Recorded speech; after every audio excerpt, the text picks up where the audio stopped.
तो हेलो। आप लोग कैसे हैं? उम्मीद करता हूं कि बहुत ही अच्छे होंगे। बड़ी दिन के बाद नहीं आए हैं, डेली आ रहे हैं, आप लोग नहीं आ रहे हैं।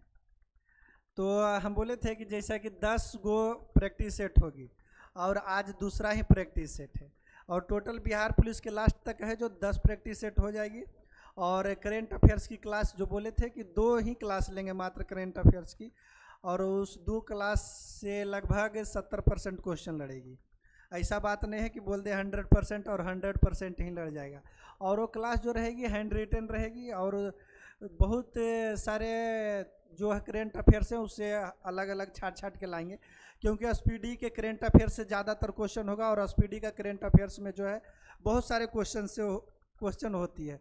तो उससे थोड़ा कम करके थोड़ा कि बहुत कम करके जो है क्वेश्चन को लाया जाएगा और डायरेक्ट आपको 2 दिन का क्लास लेंगे, आधा आधा घंटा के। और आज जो है क्लास दूसरा है, ठीक ना। तो आप लोग तैयारी पीछे जितना देखिए, पहली बात है कि हम बोर्ड पर टोटल चीज लिख नहीं पाते हैं, और तो लिख नहीं पाते हैं तो आपको क्या काम करना है, जो बोलें उसको भी आप लोग लिखते चल जाइएगा।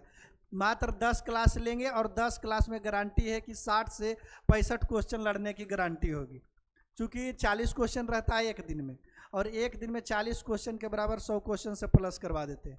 और जितना भी अभी तो क्वेश्चन कराएंगे टोटल बिहार पुलिस, बिहार दरोगा या फिर बिहार एसएससी, ये सब जो है एग्जाम में पूछा हुआ प्रश्न रहेगा। यानी कि इम्पोर्टेंट क्वेश्चन जो होती है, ज़्यादा गहराई में जा नहीं रहे क्योंकि फाउंडेशन हो नहीं रहा है, ठीक ना।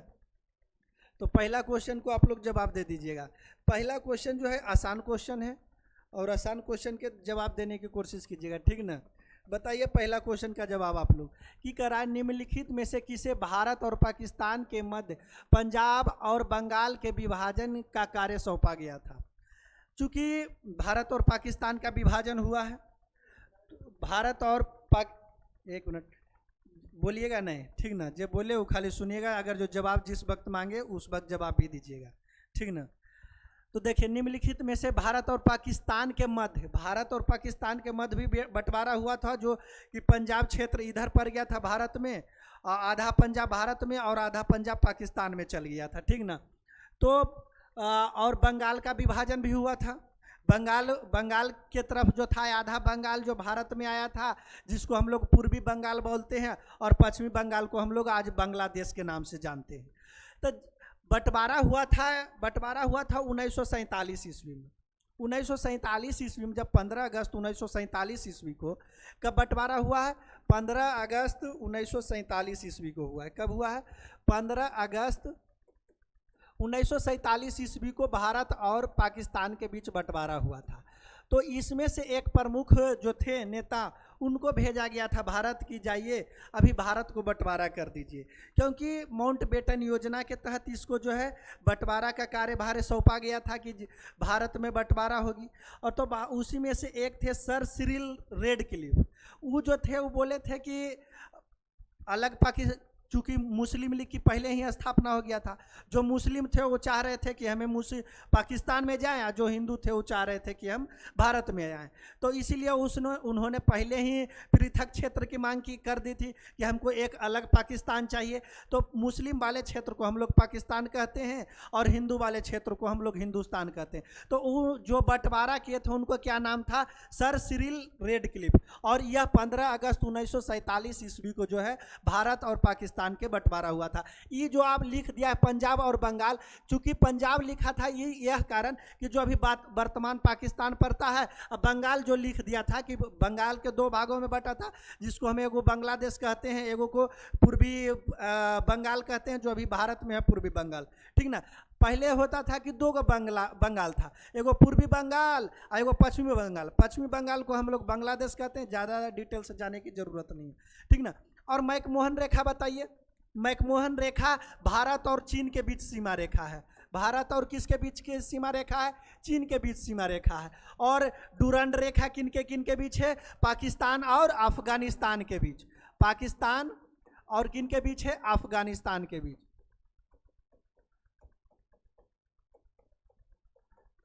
और ई कोई जो है चौथा नंबर कोई सीमा रेखा नहीं है, ठीक ना।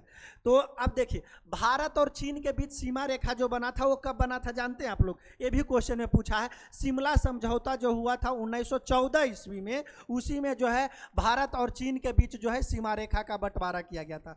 कब किया गया था? 1914 ईस्वी में, 1914 ईस्वी में। और अब बताइए पाकिस्तान और अफगानिस्तान तो इम्पोर्टेंट नहीं है, लेकिन जानकारी के लिए बता देते हैं 1896 ईस्वी में। कब बना था? 1896 ईस्वी में, ठीक ना। तो इसमें तो कोई दिक्कत नहीं होनी चाहिए, याद कर लीजिएगा आराम से।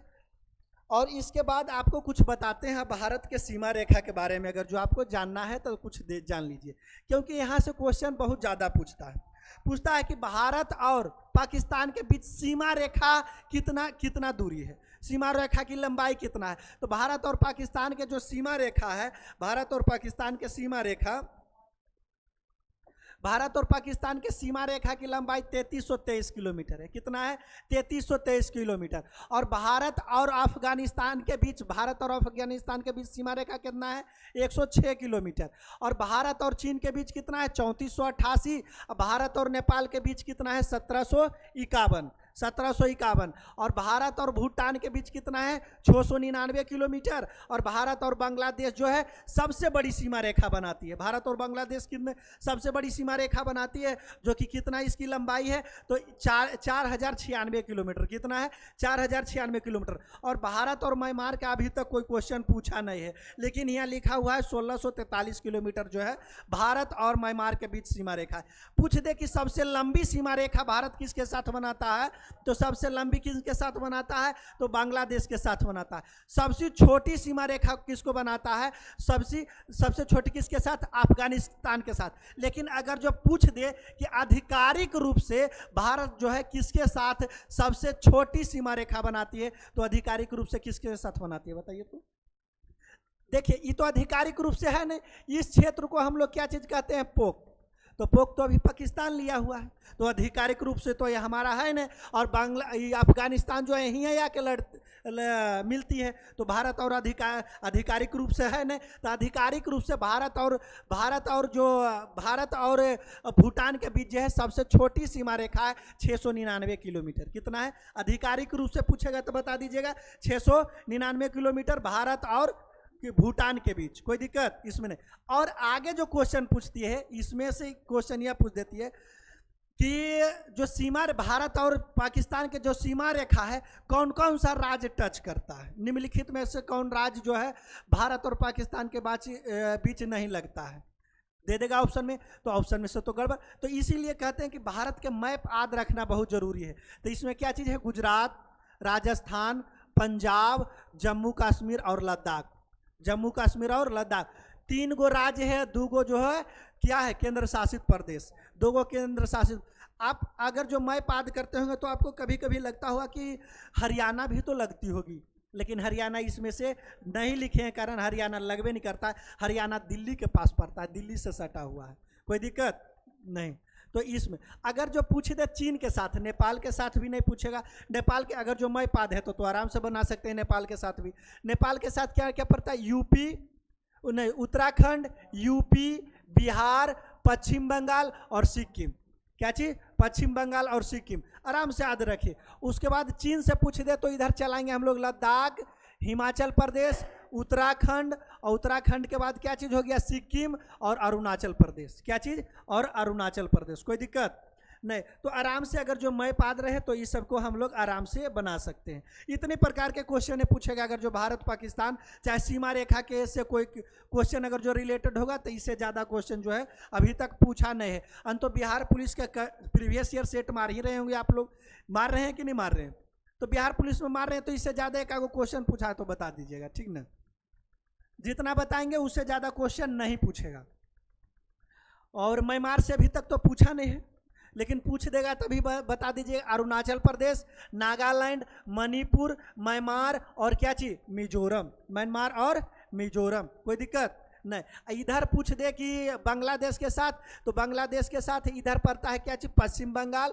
फिर इधर पड़ता है सिक्किम नहीं टच करता है। इधर क्या चीज़ हो गया? पश्चिम बंगाल, असम, मेघालय, त्रिपुरा। मिजोरम भी हल्का सा टच करता है बांग्लादेश के साथ। ठीक ना। मिजोरम जो है इधर म्यांमार के साथ भी टच करता है और इधर बांग्लादेश के साथ भी टच करता है। सबसे बड़ी सीमा रेखा किसके साथ? बांग्लादेश के साथ। कितना किलोमीटर? 4096 किलोमीटर। सबसे छोटी सीमा रेखा अफगानिस्तान के साथ, आधिकारिक रूप से पूछ दे तो भूटान के साथ। कितना किलोमीटर? 106 किलोमीटर। पाकिस्तान के साथ कितना? 3323 किलोमीटर। और चीन के साथ कितना? तो 3488 किलोमीटर। कितना? और भूटान के साथ 699 किलोमीटर। और नेपाल के साथ कितना सीमा रेखा? 1751 किलोमीटर। कोई दिक्कत नहीं, इतना तक तो हो गया। ये बड़गर ऑपरेशन हो गया, ठीक ना।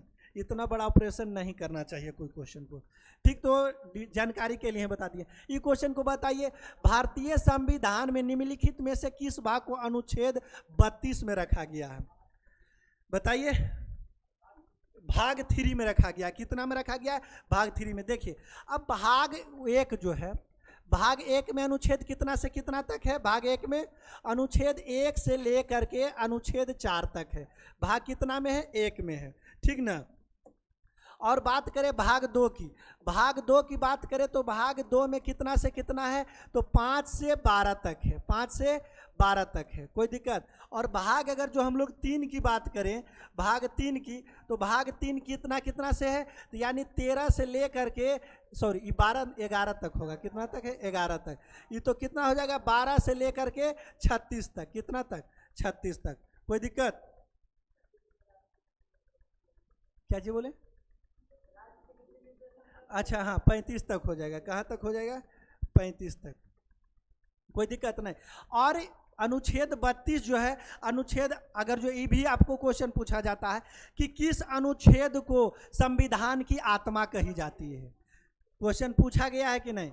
तो इसको बता दीजिए कि संविधान की आत्मा इस अनुच्छेद 32 को कहा जाता है, संविधान की आत्मा। और संविधान की आत्मा क्यों कहा जाता है जानते हैं आप लोग? संविधान की आत्मा, और ये भी पूछ देता है कि अनुच्छेद 32 में कितनी प्रकार के रीट जारी होती है। तो इसमें जो है रीट कितनी प्रकार की जारी होती है? तो रीट जो है इसमें 5 प्रकार की जारी होती है। और ये जो है पांचों, इसलिए इसको संविधान की आत्मा कहा गया है, क्योंकि इसमें जितना भी कानून लागू होता है वो अधिकारियों पर लागू होता है। जैसे कि हुआ बंदीकरण। बंदीकरण में अगर जो आपको कोई प्रशासन पकड़ लेता है तो उसको ये अधिकार है कि 24 घंटा के अंदर वो अदालत में उसको पेश करने का अधिकार। अगर जो नहीं पेश करेगा तो जवाब उसको देना पड़ जाएगा। कभी कभी नहीं भी पेश करता है तो उसमें प्रशासन जाके जवाब देता है कि हम कहीं नेताजी के काफिला जा रहा था कहीं, इसी कारण से हम पहुंचा नहीं पाए। और अधिकार परीक्षा इसमें होती है, परमादेश होता है। तो इसी प्रकार से 5 प्रकार की रीट जो जारी करती है, कितना? अनुच्छेद 32। कोई दिक्कत इसमें नहीं। और ये देख लीजिए, और इस संविधान के आत्मा इस 12 से 35 जो है भाग 3, इसको कौन सा, ये इसमें कि इसको क्या चीज़ कहते हैं? मौलिक अधिकार इसमें जारी होता है। कौन सी? मौलिक अधिकार। और मौलिक अधिकार कितनी प्रकार के होती है बताइएगा? कई प्रकार के? मौलिक अधिकार जो होती है 6 प्रकार की होती है। पहले 7 प्रकार की होती है, और पहले 7 प्रकार की होती थी। इसमें संपत्ति के अधिकार भी होता था। संपत्ति के अधिकार अनुच्छेद 31 में था, इसको तोड़ फोड़ के हटा करके 300 क में ढकेल दिया गया। ये भी पूछ देगा आपको, संपत्ति का अधिकार अनुच्छेद कितना में है? तो 300 के ए में है। कितना है? 300 के ए में जो है इसको संपत्ति का अधिकार। और संपत्ति का अधिकार कैमा संविधान संशोधन के तहत किया गया था जानते हैं? 44वां संविधान संशोधन, 44वां संविधान संशोधन, ठीक ना।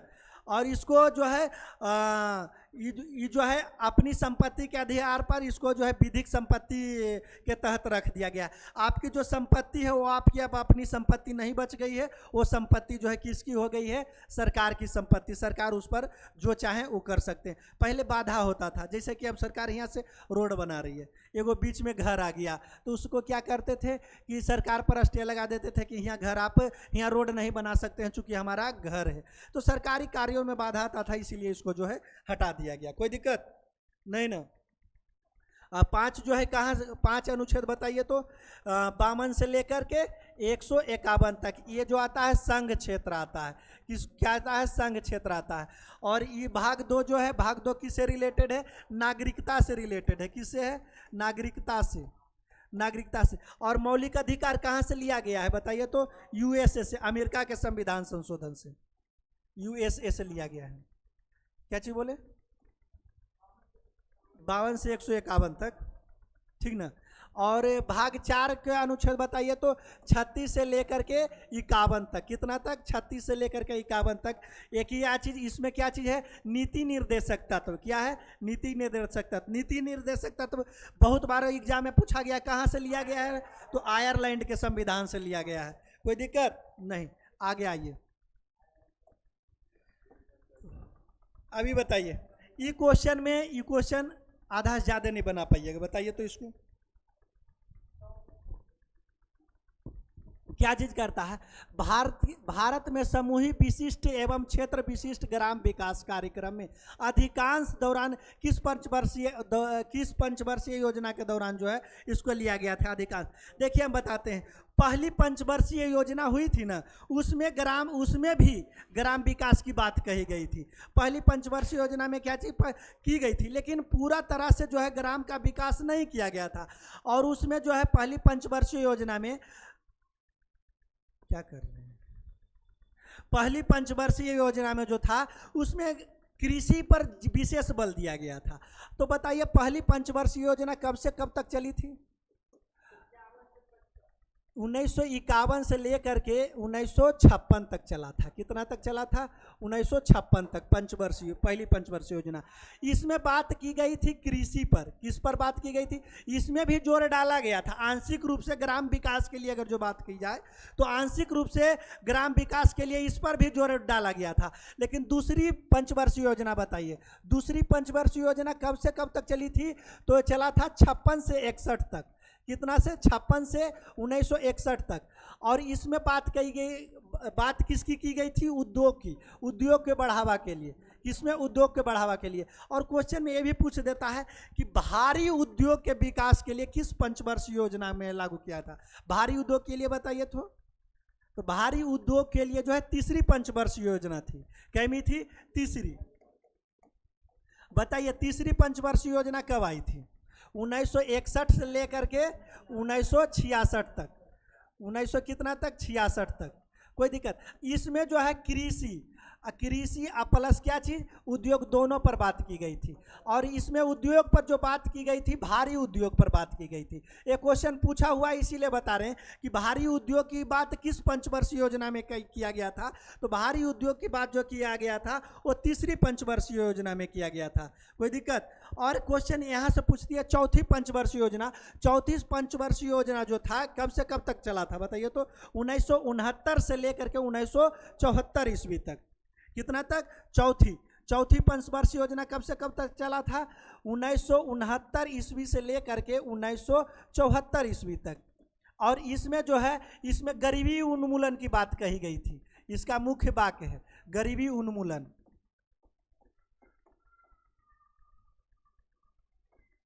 क्या चीज बात की गई थी? गरीबी उन्मूलन की बात कही गई थी इसमें।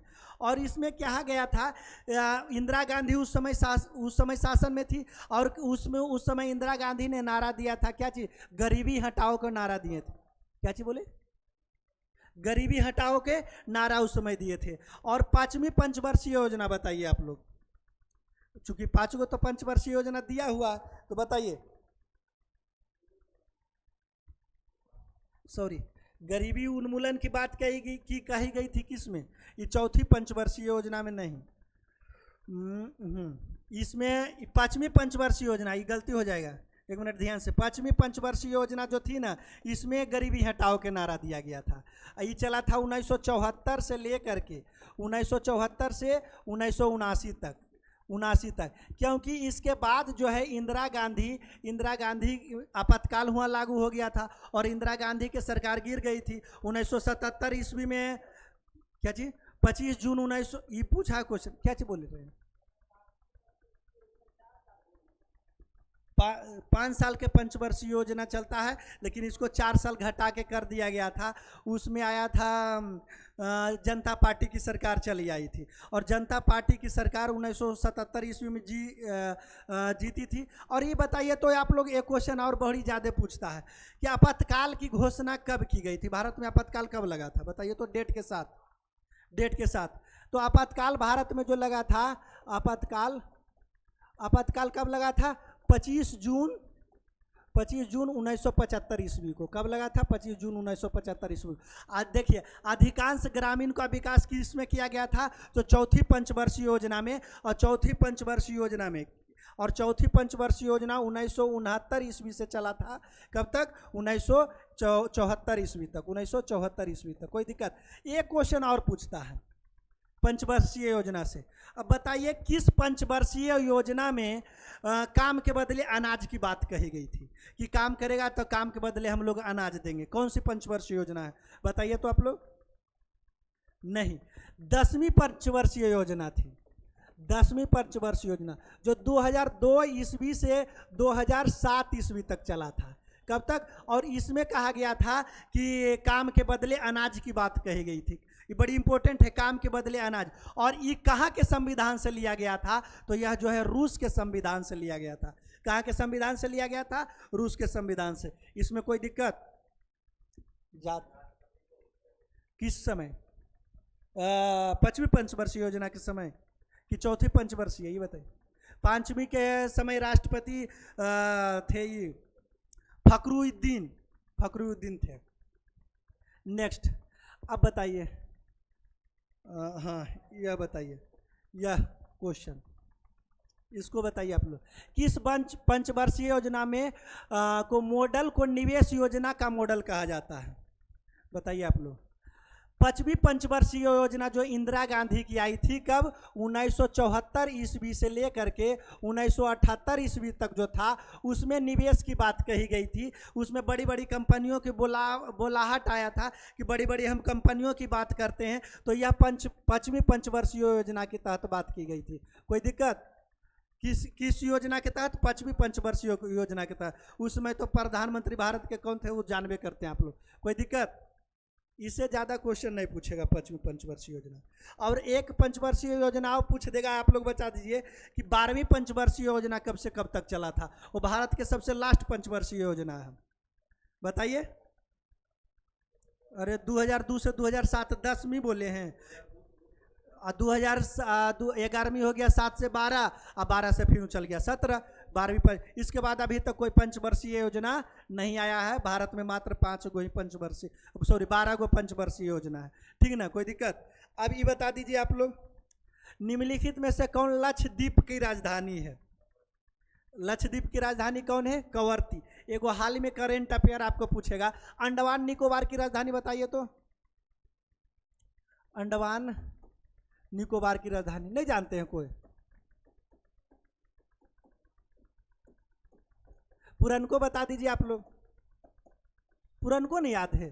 अंडमान निकोबार की राजधानी पुरनका है पोर्ट ब्लेयर। लेकिन पोर्ट ब्लेयर को हटा दिया गया है। 13 सितंबर 2024 को हटा दिया गया है। और इसका अंडमान निकोबार की राजधानी कहाँ कर दिया गया है? श्री विजयपुरम। कहाँ? श्री विजयपुरम कर दिया। ये करेंट है, ये पूछ लेगा, याद रखिएगा इसको। ठीक ना? और बताइए, दादर और नागर हवेली के राजधानी कहाँ है? दादर नगर हवेली की राजधानी? पोर्ट ब्लेयर तो अंडमान के बताएं। दादर नगर हवेली की राजधानी बताइए। खत्म। सिलवासा। सिलवासा किसकी राजधानी है? दादर और नागर हवेली की राजधानी। कोई दिक्कत नहीं, लिख लीजिए। दादर नगर हवेली के कहाँ है? सिलवासा। कोई दिक्कत नहीं। इसका बताइए आप लोग, ये वाला बताइए आप लोग क्या चीज कहना चाह रहे हैं। भारतीय स्वतंत्रता अधिनियम को ब्रिटिश शाही स्वीकृति कब मिली थी? मतलब कि कह रहा है ना कि भारतीय स्वतंत्रता अधिनियम जो था, क्या चीज बोल रहे हैं?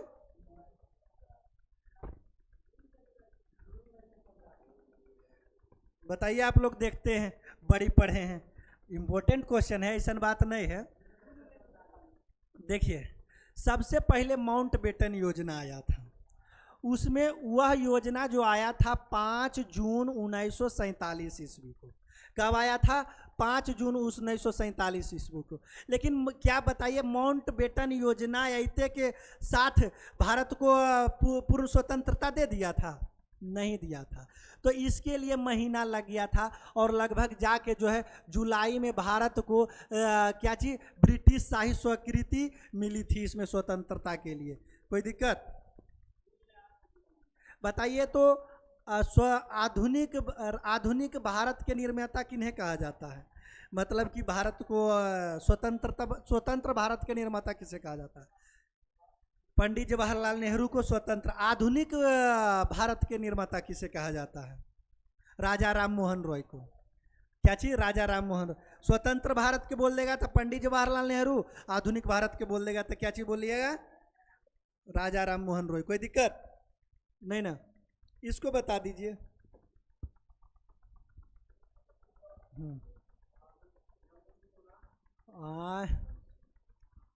जमुई सोना, देखिए बताइए।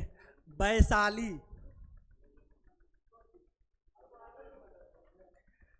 देखिए इसमें क्या होगा? ऑप्शन बताइए। ऑप्शन एक चीज आद आप लोग रखिए, भागलपुर में रेशम का ज्यादा उत्पादन किया जाता है। तो भागलपुर कहाँ है? B number. बी के कहाँ होगा? एक। बी का एक किस में है तो बता दीजिए। एक एक ऑप्शन ए में है, उसके बाद आराम से मिला लीजिए। कोई दिक्कत? सोना, हाँ तो देखिए ना, मिलावे की बात हुई तो जमुई में सोना। कोई दिक्कत? जमुई, हाँ देखिए जमुई में सोना की क्यों, देखिए बता देते हैं, कहानी याद रहेगा आप लोग को, कभी कभी भूला भी जाइएगा। कुछ दिन पहले जाने होंगे कि पहले तो क्या हुआ था कि बड़ा खदान राजस्थान में मिला था, जिसमें बात की गई थी कि उस वहाँ सोना के बहुत बड़ा भंडारण है। उसके कुछ दिन बाद ही जब हुआ के बच्चा ना, जमुई के बच्चा क्रिकेट खेलने गया वहाँ के बगीचा में, तो देखा ना एगो थोड़ा सा गड्ढा था, न्यूज में भी आया था, थोड़ा सा गड्ढा था और वो गड्ढा में देखा ना थोड़ा थोड़ा सोना नियन पीला चमक रहा। और वहाँ देखा जब बच्चे क्रिकेटे खेले वाला देखबे किया था, उसके बाद वहाँ के प्रशासन की जानकारी मिली और प्रशासन के बाद खुदाई भी किया गया था। तो इसीलिए जो है जमुई का रिलेटेड किससे है? सोना से। कोई दिक्कत? आप तो नहीं भूलाइएगा। हाँ बता दीजिए, ये वाला बता दीजिए। पुस्तक 2024 में the election that surprise India के लेखक कौन है? ये क्वेश्चन काहे पूछेगा एग्जाम में जानते हैं? क्योंकि 2024 के राजनीति से रिलेटेड है, इसीलिए ये कुछ पूछेगा। क्या कौन है? राजदीप देसाई। कौन है? राजदीप देसाई। राजदीप देसाई जो है 1-2 किताब और लिखे हैं, ठीक ना? और ये जितना भी राजनीतिक से संबंधित है तो ये ज़्यादा किताब जो है राजनीति वाला लिखवे करते हैं। तो राजदीप देसाई के देख लीजिए किताब कौन कौन है। पुस्तक 2024 में the election that surprise India के लेखक तो हैं पहले राजदीप देसाई, उसके बाद लिखे हैं उन्होंने 2014 में इनको एक और किताब आया था 2014 the election that change India. और चेंज इंडिया के बाद इसीलिए 2014 में नरेंद्र मोदी आए थे, तो नरेंद्र मोदी के बाद जो ये कहे थे कि अब जो है 2014 के बाद अब बिल्कुल बदला हुआ इंडिया का नजर आएंगे देखने के लिए। इनका एक और पुस्तक है newsman tracking India in the Modi era. इसका मतलब जानते हैं क्या चीज़ होता है? कि मोदी जी को, अब मोदी जी के जितना भी आप लोग मीडिया चैनल को कहते हैं गोदी मीडिया, वो कहना बिल्कुल बंद कर दीजिए। मीडिया गोदी नहीं है, मीडिया सबके लिए काम कर रही है, ठीक ना? तो ये जो है राजदीप देसाई के प्रमुख किताब है, इलेक्शन से रिलेटेड है। ये कारण जो है कोई शिफ्ट में 100% एगो क्वेश्चन पूछ देगा, ठीक ना? और आप लोग वीडियो भी जरूर देखिएगा, वीडियो देखने से क्या चीज़ नोट बनेगा, और नोट बनेगा तो इससे इस कारण है जो ज़्यादा क्वेश्चन सोल्व होगी, ठीक ना? नेक्स्ट क्वेश्चन आप लोग बताइए। बताइए क्वेश्चन, जिस पत्रिका में महात्मा गांधी ने उल्लेख किया था कि वो संविधान से क्या चाहते हैं, संविधान के बारे में बोले थे कि संविधान से क्या चाहते हैं, तो एक चीज़ आपको याद रखने के लिए एक चीज़ बात और बताते हैं। याद रखने की तो बहुत सारी बातें होती है, लेकिन याद रखने की सबसे प्रमुख बातें हैं जो याद रखिए आप लोग कि भारत के संविधान में अगर जो भारत को चलाना होगा तो सबसे अहम भूमिका कौन निभाती है? जब तक भारत के युवा नहीं रहेगा, जब तक भारत चलेगा, अगर जो भारत का युवा खत्म धीरे धीरे हो गया, तो उसका जो है प्रतिशत, डेवलपमेंट प्रतिशत धीरे धीरे गिर जाएगा। बूढ़ा काम करेगा, काम तो करना है युवा क्यों। तो क्या चीज़, यंग इंडिया। और यंग इंडिया पर, यंग इंडिया एक साप्ताहिक अथी थी, प्रकाशित थी, जो कि यह 1919 से चला था, कब तक, 1919 ईस्वी से लेकर के 1931 ईस्वी तक। कब तक, 1931 ईस्वी तक। हरिजन भी महात्मा गांधी के हैं, जो 1931 ईस्वी में लाए थे, 1931 ईस्वी में। और बता दीजिए, नवजीवन भी महात्मा गांधी लिखे हैं, जो कि 1929 ईस्वी में लाए थे। और ये तो कोई मैगजीन है ये नहीं, तो दूसरी चीज़ है। और बताइए, मॉक इंडिया, मॉक इंडिया भी एक पत्रिका है, वो कौन लिखे हैं बताइए। तो मॉक इंडिया कौन लाए हैं, तो भीमराव अंबेडकर, भीमराव अंबेडकर। इंडिपेंडेंट एगो लाए थे, इंडिपेंडेंट कौन लाए हैं, ये भी पत्रिका ही, इंडिपेंडेंट। इंडिपेंडेंट कौन लाए हैं बताइए, तो बताइए कोई भी। इंडिपेंडेंट लाए थे 1919 ईस्वी में मोतीलाल नेहरू। कौन लाए थे, मोतीलाल नेहरू। कोई दिक्कत, जो बोल रहे हैं वो भी याद लिख लीजिएगा, क्योंकि हम टोटल लिख नहीं पाते हैं, ठीक ना, लिखने में हमको थोड़ा सा आलस आता है। अब बताइए, ये वाला क्वेश्चन बताइए, निम्नलिखित में से क्या मानव शरीर के लिए आवश्यक अधातु पूछा, धातु नहीं पूछा। अगर जो पूछे थे सबसे आवश्यक धातु है कौन है, सबसे अधिक मानव शरीर में कौन सा धातु पाया जाता है बताइए। तो सबसे अधिक जो है पाया जाता है, कौन पाया जाता है सबसे अधिक धातु, हाँ हाँ हाँ, मानवीय शरीर में।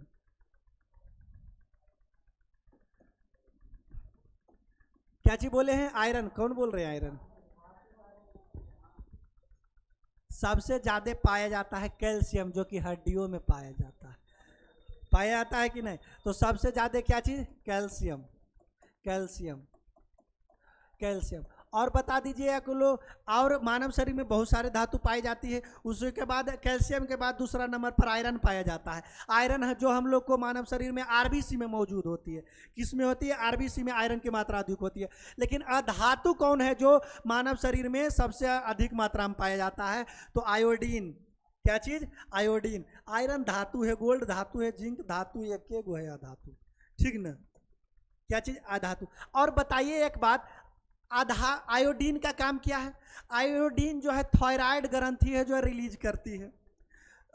और सबसे ज़्यादा इम्पोर्टेंट जो है आयोडीन के लिए, कि सबसे ज़्यादा जो है इसको तो घेघान रोग नहीं होगा, सबसे पहले आयोडीन के मात्रा में पर्याप्त करने। आयोडीन कब ज़्यादा रिलीज होती है, ज़्यादा फायदा, जब बच्चा गर्भाशय में होता है ना, तो बच्चा के निर्माण में बहुत सारे अंग होती है, उसके निर्माण में जो है आयोडीन बहुत अच्छा होता है, तो बहुत अच्छा वो बच्चे के लिए होता है। इसीलिए जो है कि मानव शरीर में आवश्यक धातु कौन है, आयोडीन है। क्या चीज है, आयोडीन है। कोई दिक्कत नहीं। नेक्स्ट बता दीजिए आप लोग, यह बिहार के बारे में आप लोग बड़ी पढ़े हैं, बताइए क्वेश्चन बताइए, आप लोग को भी बताने के समय हम दे रहे हैं, ठीक ना। कि विनोद चल रहा है ना तैयारी, आप ही लोग के कर रहे हैं। बिहार पुलिस का एग्जाम है विनोद।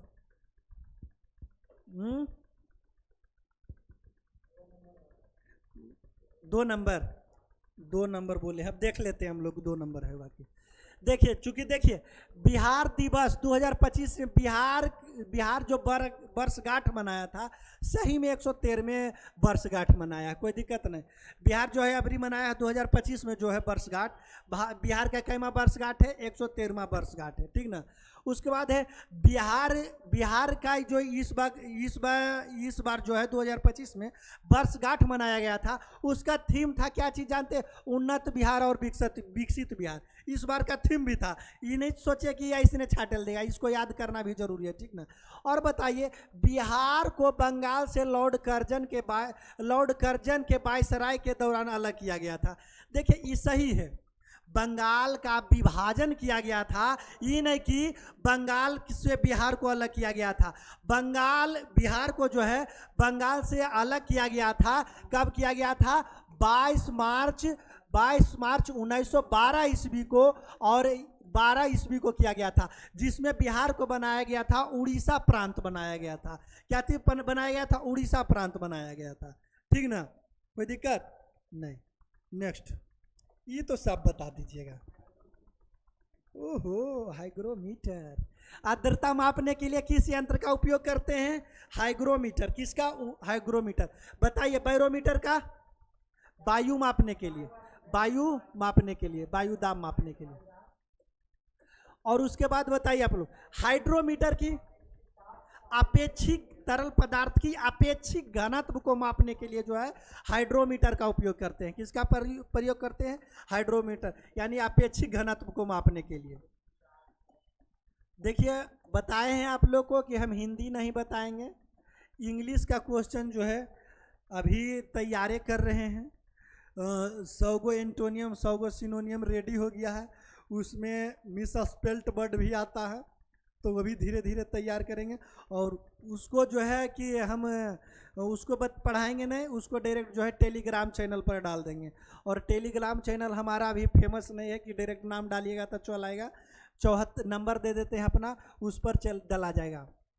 74 62 90 73 26 जो है हमारा नंबर, ठीक ना। और उसके बाद बता देते हैं आप लोग को सबसे इम्पोर्टेंट बात कि संडे को जो है क्लास हम लेना चाहते थे करेंट अफेयर्स की, ले नहीं पाए। किस कारण से? क्योंकि हमारा जो चैनल है Rukmini education centre, offline batch भी चलती है रुक्मिणी एजुकेशन सेंटर पर, और इधर जो है बच्चे को काफ़ी तकलीफ हो रही थी क्योंकि वो हर जगह जा रहे थे सेट प्रैक्टिस के लिए। और सेट प्रैक्टिस कोई भी एग्ज़ाम के लिए बहुत ही ज़रूरी है, तो सेट प्रैक्टिस के व्यवस्था कर दिए हैं। एक बार में 40 स्टूडेंट जो है सेट मार सकते हैं, ठीक ना। तो अगर जो जिनको भी ऑफलाइन सेट मारनी हो तो वो आकर के जो है ऑफिस में मिल करके बात कर सकते हैं। ये सेट प्रैक्टिस जो होगा थर्सडे से चालू होगा। किस चीज़ से? थर्सडे, यानी थ्रूसडे का ये चलेगा, बृहस्पतिवार से जो है चालू हो जाएगा। जिनको एडमिशन लेना है वो आकर के ऑफिस में बात कर लीजिएगा, ठीक ना। क्या जी बोले? और बात बता देते हैं कि सबसे बड़ी बात तो ये होगी कि जितना भी आप सप्ताह में सेट मार रहे हैं फ्री ऑफ कॉस्ट, ऑफलाइन या ऑनलाइन, एक सेट का डिस्कशन सैटरडे और संडे का होगा, ठीक ना। सैटरडे और संडे को जो है उसका सेट का डिस्कशन एनालिसिस भी हो जाएगा, ठीक ना। सबसे बड़ा प्रॉफिट वाला बात है। ऑफलाइन भी अगर जो ये एनालिसिस करना चाहते हैं तो फ्री में होगा और डायरेक्ट यूट्यूब पर ही जाएगी ऑनलाइन में, ठीक ना। नेक्स्ट, ये आप लोग बता दीजिए, ये आप लोग आसानी से बता दीजिए करेंट अफेयर से, ठीक ना। स्कूली शिक्षा के लिए राष्ट्रीय पाठ्याचार के रूपरेखा किसने जारी किया था? तो जो शिक्षा मंत्री है वही ना जारी करेंगे, शिक्षा मंत्री जारी करते हैं सर शिक्षा मंत्री रहेंगे वही ना जारी करेंगे। और दूसरा मतलब टीचर को किस प्रकार से पढ़ाना चाहिए बच्चे के लिए, यही रूपरेखा तैयार किए थे, ठीक ना। तो कौन किए थे? धर्मेंद्र प्रधान अभी जो है शिक्षा मंत्री, ठीक ना, कोई दिक्कत नहीं। नेक्स्ट बता दीजिए आप लोग, 11 सितंबर 2001 को संयुक्त राज्य अमेरिका की कौन सी इमारत जो है आतंकवादी हमले से प्रभावित हुआ था?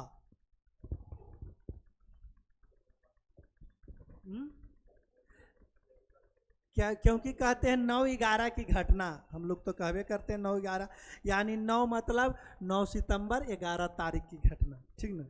अमेरिका के हम लोग को चलता है आगे डेट उसके बाद मंथ, लेकिन अमेरिका में चलता है आगे मंथ उसके बाद डेट, ठीक ना। इसीलिए 9/11 की घटना कहता, तो 9 महीना हो गया सितंबर, 11 तारीख, तो 9/11 की घटना कहते हैं हम लोग, ठीक ना। तो बताइए कि किस पर जो है संयुक्त आतंकवादी जो है हमला किया था? तो विश्व व्यापार केंद्र जो है इस पर हमला किया गया था। बताते हैं, सबसे पहले जो है 4 गो प्लेन को हाईजैक कर लिया गया था उस अलकायदा के आतंकवादी ने। किसका? अलकायदा के आतंकवादी जो थे, टोटल 19 गो आतंकवादी 4 प्लेन में मिलकर के चढ़ गए थे और जो है उनको हाईजैक कर लिया गया था। और अलकायदा ग्रुप के नेता कौन थे? Osama bin Laden. कौन थे? Osama bin Laden. उन्होंने सोचा कि हमको अमेरिका को बर्बाद करना है, उनका एक ही मकसद था कि अमेरिका को बर्बाद करना है। वो बहुत बड़े आतंकवादी थे, अभी तक नाम लिया जाता है उनको, और वो साइंटिस्ट भी थे। तो इन्होंने सोचा कि हमें चारों जहाज को हम कहीं कहीं, तो एक जो हुआ कि संसद भवन था उस पर उन्होंने हमला करने की कोशिश किया कि जाके हम उस संसद भवन में लड़ा दें, ताकि उस समय मीटिंग चल रही थी अमेरिका में, टोटल जो है नेते मर जाएगा तो फिर देश को संभालना मुश्किल हो जाएगा। उसके बाद दूसरा जहाज जो था वो चाह रहे थे कि दूसरा जहाज जो है विश्व व्यापार संगठन पर जो है वहाँ टकरा जाए, पेंटागन, विश्व व्यापार संगठन को कहते हैं पेंटागन, उस पर टकरा जाए। तीसरा जो था, तीसरा और चौथा, वो दोनों चाह रहे थे ना वहाँ के जो हथियार जो रखाता है ना उस पर जाकर टकरा जाए। लेकिन की हुआ कि एक जो है विश्व व्यापार संगठन से भी नहीं टकराया, और जो हुआ के नेता की मीटिंग जो चल रही थी हुआ के संसद भवन, हुआ भी नहीं जाके टकराया। और एक जहाज जो टकराया था एक इमारत से, जो कि हुआ के नेटवर्क एरिया को समाप्त कर दिया था, और वो गलती से उसमें भी टकरा गया था नेटवर्क एरिया में, क्योंकि वो जा रहा था खेत के रास्ता बीचे में आ गया, वो बोला ये कारण जो है टकरा गया था। तो उससे ज़्यादा क्वेश्चन नहीं पूछेगा, बस इसे इतने पूछ दिया बहुत है, ये ज़्यादा इंपॉर्टेंट भी नहीं है, ठीक ना। अगर जो पूछ दे तो बनाना जरूरी है। नेक्स्ट बताइए, इसका जवाब आप लोग दीजिए भाई।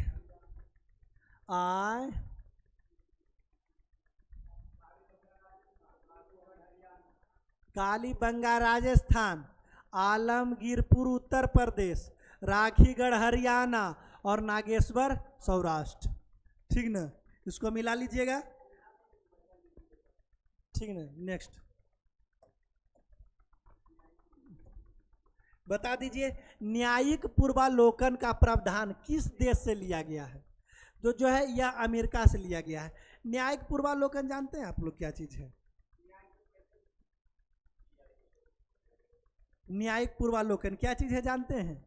न्यायिक पूर्वालोकन है, अगर देखें विधान परिषद, विधानसभा, विधायिका जो है हम लोग को कौन क्या चीज कानून बनाने की काम करती है, कार्यपालिका वो कानून को लागू करती है, और जो है सुप्रीम कोर्ट यानी कोर्ट जो है वो काम को क्या चीज करता है कि जांच पड़ताल करता है, सही अगर जो सही कानून है तो उसको लागू कर देता है, अगर जो गलत कानून है तो उसको वहीं ख़त्म कर देते हैं। इसको हम लोग न्यायिक पूर्वालोकन कहते हैं, कोई दिक्कत। और ये जो है भारतीय संविधान के, और इसको आर्टिकल कितना में रखा गया है बताइए तो, आर्टिकल कितना में रखा गया ये बता दीजिए आप लोग, बताइए आर्टिकल कितना में रखा गया है? आर्टिकल 226 और 227 में रखा गया है। कितना? आर्टिकल 226 और 227 में रखा गया है, कोई दिक्कत? नेक्स्ट आइए, आप लोग ज़्यादा क्वेश्चन के लेकिन जवाब नहीं दे रहे हैं, इससे में आ गया ना। बताइए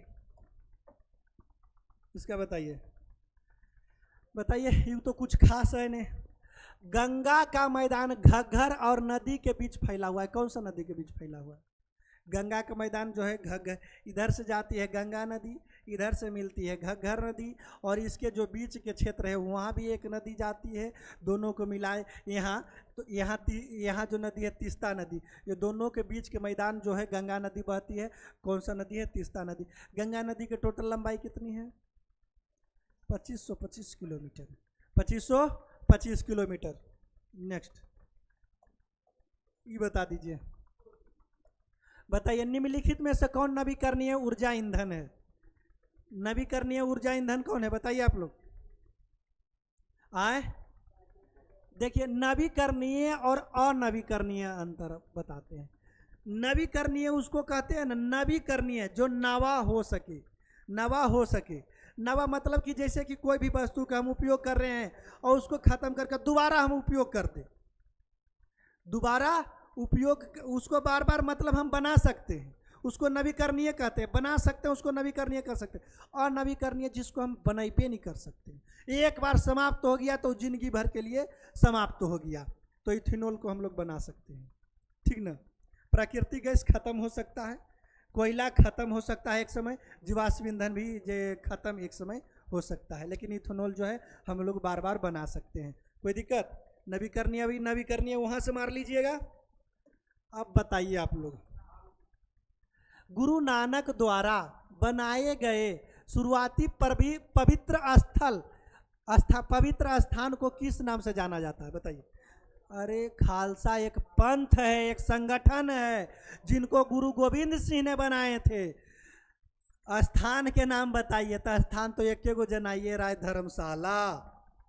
कौन है? धर्मशाला। और गुरु नानक बनाए थे कि वहाँ जितने भी सिख धर्म के थे वो धर्मशाला में जाके रह सकते हैं, उनका पवित्र स्थल माना जाता है। और लंगर की व्यवस्था, यानी लंगर की व्यवस्था यानी उसमें भोजन तोजन कर सकते हैं, इसका भी व्यवस्था किए थे कौन? गुरु नानक किए थे। खालसा एक पंथ है जिनको गुरु गोविंद सिंह बनाए थे। गुरु गोविंद सिंह कौन बनाए थे? गुरु गोविंद सिंह, जो 10वें गुरु थे। गुरु गोविंद सिंह कैमे गुरु थे? 10वें गुरु थे, 10वें गुरु। और बताइए इनका जन्म कहाँ हुआ था? अपना पटना में। इनका जन्म कहाँ? पटना साहिब में हुआ है। कहाँ हुआ? पटना साहिब में। बीजक क्या चीज़ है बताइएगा, बताइए तो बीजक। कबीर दास के दोहा के संग्रह को हम लोग बीजक कहते हैं। कोई दिक्कत नहीं? इसको बता दीजिए, ये क्वेश्चन भी है वो पूछिए देता है। देखिए दक्षिण अमेरिका के समशीतोष्ण घास के क्षेत्र को क्या कहलाते हैं? क्या चीज कहते हैं? पंपास। पंपास कहाँ के है? दक्षिण अमेरिका के। अब बताइए उत्तरी अमेरिका के कौन है? उत्तरी अमेरिका के पेरियार। उत्तरी अमेरिका के कौन है? उत्तरी अमेरिका के पेरियार अमेरिका और अमेरिका। और बताइए डाउन्स कहाँ के हैं? ऑस्ट्रेलिया के। कहाँ के हैं? ऑस्ट्रेलिया के हैं। और एक चीज बताइए स्टेपीज कहाँ के हैं? तो यूरेशिया के हैं। यूरेशिया के हैं। कहाँ के हैं? यूरेशिया के हैं। यानी यूरेशिया मतलब यूरोप में भी आधा लागू है, आधा एशिया में भी लागू है। इसको हमें लोग यूरेशिया कहते हैं। कोई दिक्कत नहीं ना? नेक्स्ट। अब बताइए तो कुल्हे जानते होंगे, काहे कि बचपन में बहुत कहानी जानते होंगे। बताइए आप लोग क्या चीज? रात के समय में यह सलाह दी जाती है कि पेड़ के नीचे नहीं सोए। क्यों? चुड़ैल आता है, परी आती है मिलने लगी डाइन कर देता है। डाइन नहीं करता है, भूतो नहीं करता है। क्या चीज होता है कि कार्बन डाइऑक्साइड मुक्त होता है। मोनोऑक्साइड ही लिखा हुआ है, कार्बन डाइऑक्साइड का नहीं, option number C. Carbon dioxide मुक्त करते हैं। उस समय पेड़ जो है अपना काम जो है उल्टा करे लगता है। कार्बन डाइऑक्साइड मुक्त करता है और ऑक्सीजन लेता है। इसीलिए कहते हैं कि पेड़ तर ना सोएं ताकि आपको सांस लेने में तकलीफ हो सकती है। ये नहीं कि आपसे मिलने के लिए रात में परी आएगी, कभी कभी आ जाती है, शहर में नहीं आती है, गांव में आती है परी। ठीक ना? देखिए निम्नलिखित में से कौन सा भारत का एक वैधानिक निकाय है? वैधानिक निकाय, वैधानिक निकाय मैंने समझते हैं आप लोग? वैधानिक निकाय किसको कहते हैं बताइए तो? लाइव रहता तो शायद कमेंट चलता, लेकिन देखिए कल से कोशिश करेंगे कि लाइव चले। ठीक ना? बताइए राष्ट्रीय आपदा प्राधिकरण, इसको जो है स्थापना किया गया था ना 2005 ईस्वी में। 2005 ईस्वी में भारत के प्रधानमंत्री कौन थे? तो डॉक्टर मनमोहन सिंह। कौन थे? डॉक्टर मनमोहन सिंह। डॉक्टर मनमोहन सिंह ने ये क्या चीज राष्ट्रीय आपदा प्रबंधन प्राधिकरण की स्थापना किए थे। और किए थे इसलिए कि अगर जो कभी आपदा है तो इससे बचाव के लिए क्या क्या उपाय किया जा सके। ठीक ना? इसीलिए किए थे राष्ट्रीय आपदा प्रबंधन। और इसको संवैधानिक का दर्जा नहीं दिया गया है। और तो आप जानते हैं कि भारतीय निर्वाचन आयोग, इसमें आर्टिकल है, ये है कितना 324 से 29 तक है ना आर्टिकल। नीति आयोग भी है और उसके बाद वित्त आयोग है। बाकी सब जानते हैं। एगो इसी के बारे में नहीं जानकारी था, वो भी आपको आज जानकारी मिल ही गया है। ठीक, अब बताइए। और राष्ट्रपति निम्नलिखित में भारतीय सशस्त्र बलों का सर्वोच्च कमांडर कौन होते हैं? तो भारत के राष्ट्रपति होते हैं सर्वोच्च कमांडर। ठीक ना? सर्वोच्च कमांडर कौन होते हैं? भारत के राष्ट्रपति। और भारत के राष्ट्रपति के बारे में टोटल हम बता दिए थे इससे पिछला क्लास में। जो जो पिछला क्लास नहीं देखे क्लास नंबर 1, वो जाके जरूर क्लास नंबर 1 देख लीजिएगा, नहीं देखिएगा तो हमारा कोई घाटा नहीं है, ठीक ना। और एक चीज़ आप बताइएगा, तो राष्ट्रपति के पद तद शपथ उपद सब बता दिए हैं। प्रधानमंत्री का नियुक्ति होती है, नियुक्ति कौन करते हैं? राष्ट्रपति, भारत के राष्ट्रपति करते हैं। और बताइए कि नियुक्ति राष्ट्रपति करते हैं प्रधानमंत्री की, तो अनुच्छेद कितना के तहत? अनुच्छेद कितना है? बात ये, आर्टिकल कितना है? अनुच्छेद 75 है। कितना है? अनुच्छेद 5। अनुच्छेद 74 क्या चीज़ है बताइए तो आप लोग? अनुच्छेद 74 क्या चीज़ है? अनुच्छेद 74 है मंत्रिमंडल से संबंधित, यानी कि जो मंत्रिमंडल बनाने का अधिकार है, प्रधानमंत्री के सलाह पर राष्ट्रपति जो है इसका निर्वाचन कर सकते हैं। कोई दिक्कत?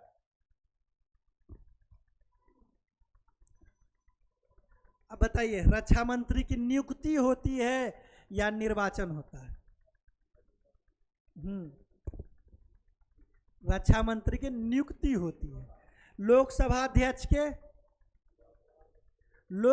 अध्यक्ष के भी नियुक्ति होता है, बताते हैं लोग। अध्यक्ष बोल रहा है, अध्यक्ष। सभापति का निर्वाचन होता है, सभापति की नियुक्ति होती है। नियुक्ति कौन करते हैं? राष्ट्रपति करते हैं। लेकिन अध्यक्ष अगर जो बोल दे तो अध्यक्ष को क्या चीज़ निर्वाचन होता है? चूँकि हम लोग वोट देते हैं और हमारा कौन चीज़ मुंगेर लोकसभा ना है, मुंगेर लोकसभा से कौन है अभी सांसद? लोकसभा अध्यक्ष कौन है? ललन सिंह है। कौन है?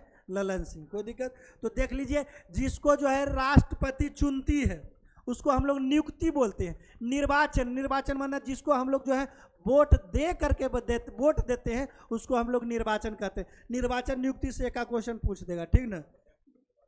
हाँ, प्रत्यक्ष निर्वाचन ये हो गया है। दो क्वेश्चन कई बार आ गया है। बताइए इसको आप लोग बताइए। हिंदी में भारतीय साहित्य में उत्कृष्ट योगदान के लिए 59वें ज्ञानपीठ पुरस्कार 2024-25 में घोषित किसको किया गया है? नहीं पूछेगा कोई शिफ्ट में तैयार, इसके बाद वीडियो देखना बंद। विनोद कुमार शुक्ल। विनोद कुमार शुक्ल के बता दीजिए तो एक दो गो रचना बताइए। दीवार में एक खिड़की। क्या चीज? दीवार में एक खिड़की। दीवार में एक खिड़की।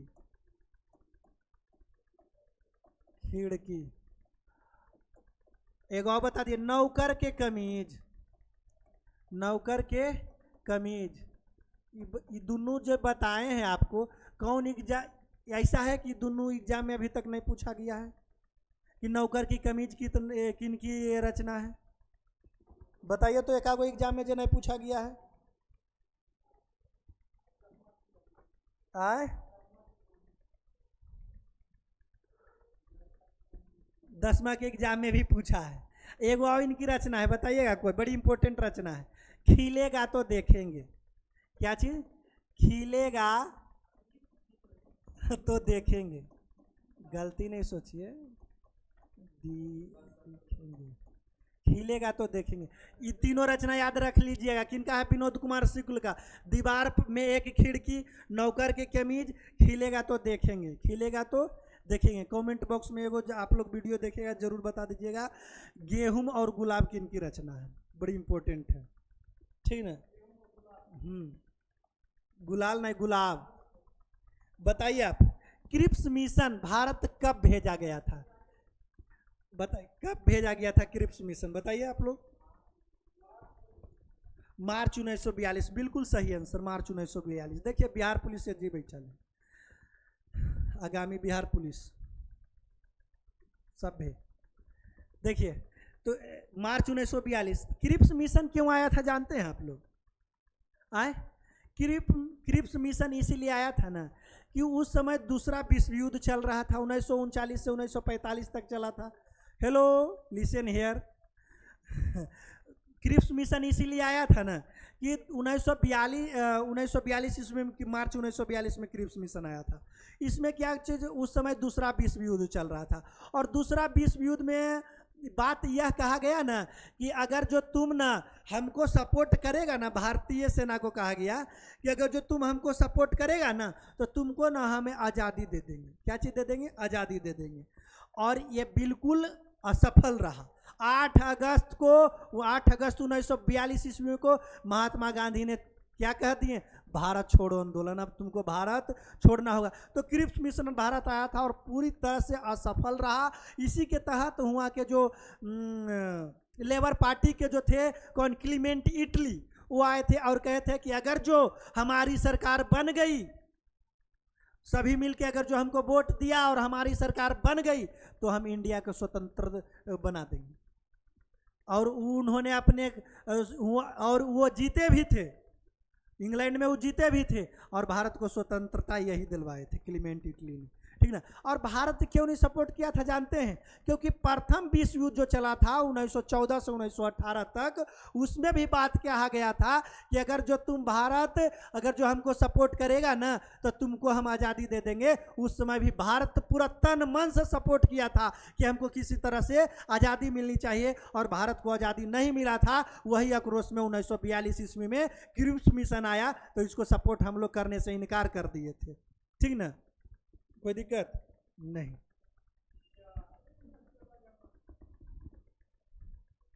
नेक्स्ट बताइए आप लोग, नेक्स्ट बताइए आप लोग। भारतीय स्वतंत्रता के प्रथम संग्राम कब मनाया गया? प्रथम संग्राम बताइए तो आप लोग कब मनाया गया? 1857 को। 1857 की क्रांति कब शुरू की गई थी? ये इंपॉर्टेंट क्वेश्चन है। तो 10 मई 1857 को ये जो है शुरू किया गया था। और कहाँ से शुरू किया गया था? तो यह जो है मेरठ से शुरू किया गया था, और मेरठ से शुरू किया गया था। और हेलो इधर, और इनको किसने कहा था कि यह भारत के 1857 के क्रांति जो है भारत के प्रथम स्वतंत्रता संग्राम है? किसने कहे थे? बीडी सावरकर कहे थे। लिख लीजिएगा, इंपॉर्टेंट है। बीडी सावरकर ने कहे थे कि 1857 की क्रांति जो है भारत की स्वतंत्रता की यह पहली संग्राम है। कोई दिक्कत? ठीक ना। और बताइए कि इसमें एक जो थे मंगल पांडे को फांसी भी दिया गया था। सबसे पहला फांसी दिया गया था भारत में, इनको दिया गया था मंगल पांडे को फांसी कब दिया गया था? तो 8 अप्रैल को दिया गया था। कब दिया गया था? 8 अप्रैल को। यह क्यों शुरू हुआ था? इसको ये 1857 क्रांति को इसको हम लोग सिपाही विद्रोह के नाम से भी जानते हैं। क्यों? कौन सा विद्रोह के नाम से जानते हैं? सिपाही विद्रोह के भी नाम से जानते हैं। 1857 को क्रांति को 18 सिपाही विद्रोह के या 8 अप्रैल को जो है मंगल पांडे को फांसी दिया गया था। और मंगल पांडे कैमे इन्फेंट्री के बटालियन थे? बताइए तो मंगल पांडे जो थे, मंगल पांडे 34वें इन्फेंट्री के बटालियन थे। कैमे इन्फेंट्री के बटालियन थे? 34वें इन्फेंट्री के बटालियन थे। और तो कुछ नहीं पूछेगा। और 1856 से संताल विद्रोह चला था। 1919 में रोलेट एक्ट आया था जिसको काला कानून कहे थे। महात्मा गांधी काला झंडा से भी विरोध किए थे। और 1861 गृह युद्ध कहाँ हुआ था जानते हैं आप लोग? अमेरिका में हुआ था 1861 के गृह युद्ध। पूछ देगा आपसे, ये क्वेश्चन पूछ देगा कि अमेरिका में गृह युद्ध कब हुआ था, ये बताइए तो अमेरिका में गृह युद्ध 1861 ईस्वी में हुआ था। क्यों हुआ था वो जानकारी ज़्यादा लेने की जरूरत नहीं है, 2 सेना के बीच हुआ था, इतना बता देते हैं, ठीक ना। नेक्स्ट क्वेश्चन बताइए ये वाला। हाँ, भारत में कुल फसल उत्पादन क्षेत्र में कितना प्रतिशत जो है तेलहन का उत्पादन किया जाता है? बताइए तो। जो है 12% जो है तेलहन का फसल का उत्पादन किया जाता है। 51% भूमि पर भारत में जो है कृषि का कार्य किया जाता है। कृषि का कार्य कितना भूमि पर किया जाता है? 51% पर किया जाता है। उसमें से 12% तेलहन का फसल का उत्पादन किया जाता है। इस वन आ जाएगा तो बहुत कम बनाएंगे लोग, ठीक ना। तो इस वन इसको खासकर 51% सब जानेंगे, लेकिन ये 12% वाला इंपॉर्टेंट होगा आपके लिए, ठीक ना। नेक्स्ट बताइए, नेक्स्ट आप लोग बताइए। 2011 के जनगणना के अनुसार भारत में शहरी जनसंख्या का प्रतिशत बता दीजिए आप लोग। 2011 के जनगणना के अनुसार भारत में बताइए, भारत में शहरी जनसंख्या का प्रतिशत। 30 से 35%। कितना? 30 से 35%। और बिहार में शहरीकरण बताइए 2011 के जनगणना के अनुसार 11.3%। ओहो, नहीं पढ़े हैं कोई। पहला क्लास में ही क्वेश्चन हम बताए थे कि बिहार में शहरी जनसंख्या कितना है? 11.3%। इंपॉर्टेंट है, मतलब पूछेगा ना, याद कीजिए। और 30 से 35% जो है पूरा भारत के है। और बताइए सबसे अधिक किस राज्य की जनसंख्या शहरीकरण हुई थी? सबसे अधिक? वाह, सो नाइस। तमिलनाडु। क्या चीज? तमिलनाडु। तमिलनाडु सबसे ज्यादा कहाँ के हुआ था? शहरीकरण हुआ था तमिलनाडु के। कहाँ के? तमिलनाडु के। और बता दीजिए दूसरा नंबर पर कौन है? दूसरा नंबर पर जो शहरीकरण हुआ था, दूसरा तीसरा ज्यादा पूछता है, काहे कि पहला कुल जानता है। दूसरा नंबर पर कौन है? केरल। दूसरा नंबर पर कौन है? केरल। और तीसरा नंबर पर कौन है? महाराष्ट्र। तीसरा नंबर पर कौन है? महाराष्ट्र। तीसरा नंबर पर कौन है? जो शहरीकरण हुआ था। अब बता दीजिए भारत के लिंगानुपात कितना है? भारत के लिंगानुपात, बहुत बढ़िया। लिंगानुपात, भारत के लिंगानुपात कितना है? 943 ना? 943। बिहार के लिंगानुपात बता दीजिए। 918। 900 कितना? 18। भारत के साक्षरता बता दीजिए, बताइए।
चलिए, हेलो हेलो।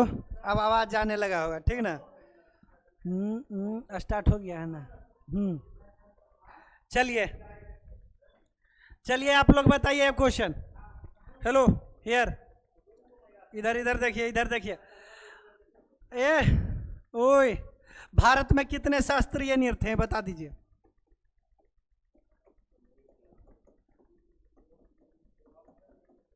शास्त्रीय नृत्य बताइए तो भारत में कितना है।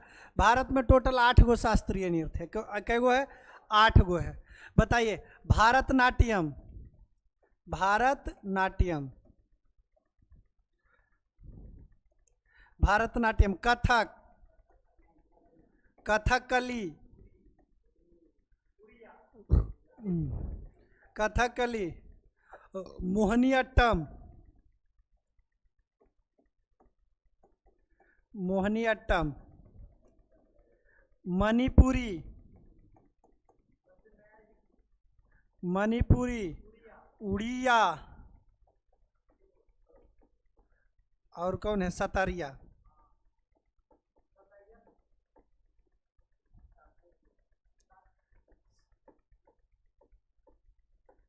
कै गो हुआ? दो दो चार दो छो एक साथ। एगो आओ कुचिपुड़ी।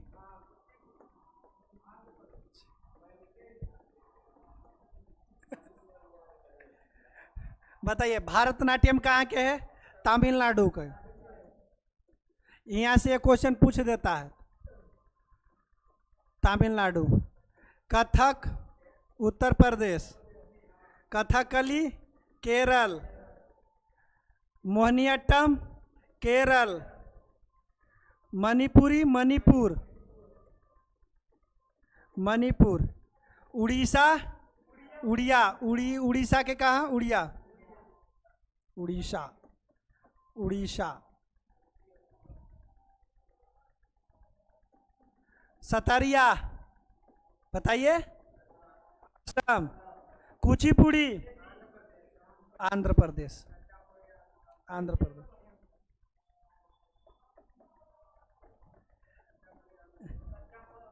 ये देखिए भुलाइएगा नहीं। पहले तो मणिपुरी, उड़िया, सतारिया, ये 3 को तो नहीं भुलाइएगा। भुलाते हैं कहाँ? भारतनाट्यम, कथकली, कथक। तो कथक याद कर लीजिए। कथक कौन डांस करते थे? तो पंडित बिरजू महाराज। अब पंडित बिरजू महाराज जो थे लखनऊ घराना से थे, और लखनऊ घराना से थे तो लखनऊ कहाँ पड़ता है? उत्तर प्रदेश। तो इहो खत्म। अब बच गया मोहिनीअट्टम, कथकली। मोहिनीअट्टम और कथकली तो 2 केरल, एगो बाकी बच गया भारतनाट्यम तमिलनाडु। कुचिपुड़ी को तो याद नहीं करना है। कुछ यानी कच्चा पूड़ी आंध्र आदमी खाता है।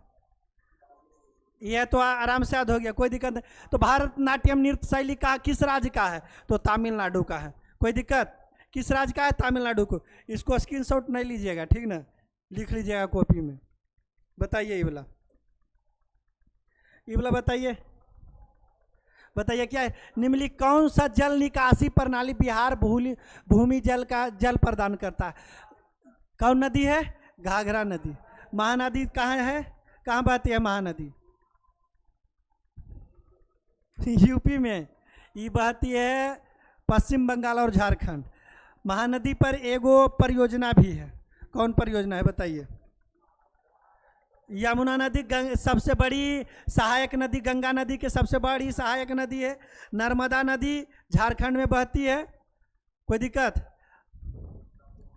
दामोदर परियोजना महानदी पर है, ठीक ना। इसको बताइए क्या चीज?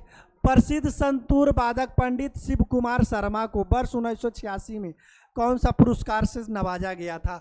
तो संगीत अकादमी पुरस्कार से नवाजा गया। किसे? संगीत नाटक अकादमी पुरस्कार से सम्मानित किया गया था, ठीक ना। अब बताइए सबसे इंपॉर्टेंट क्वेश्चन ये जैसे है, बहुत इंपॉर्टेंट क्वेश्चन है। पूछिए कि कैसे इंपॉर्टेंट है? तो पहला तो महिला है और दूसरा हॉकी है, ये जैसे, इसीलिए इम्पोर्टेंट है। एगो शिफ्ट में जरूर पूछेगा, 100% पूछेगा, 100% ऐसने क्वेश्चन है पूछता है, ठीक ना। कि पहला तो महिला होना चाहिए, महिला कोई काम कर रही है तो पहला महिला होना चाहिए, और दूसरा कि राष्ट्रीय हॉकी होना चाहिए। तो कहाँ कौन जीता है? तो हरियाणा जीता है। और उप विजेता कौन रहा है? उड़ीसा। उप विजेता, उप विजेता कौन रहा है? उड़ीसा। इसमें करेंट अफेयर से ज़्यादा कुछ बतवे वाला चीज़ नहीं है। बताइए ये क्वेश्चन बता दीजिए आप लोग। ई VVIP है, VVI, ढेर जितना VVI लगा दीजिए। चूंकि 68वें Akhil Bharatiya police duty meet का उद्घाटन किसने किया है? तो अलका तिवारी किए हैं। अलका तिवारी एक IAS अधिकारी हैं, कौची है? IAS अधिकारी हैं। और इन्होंने कहा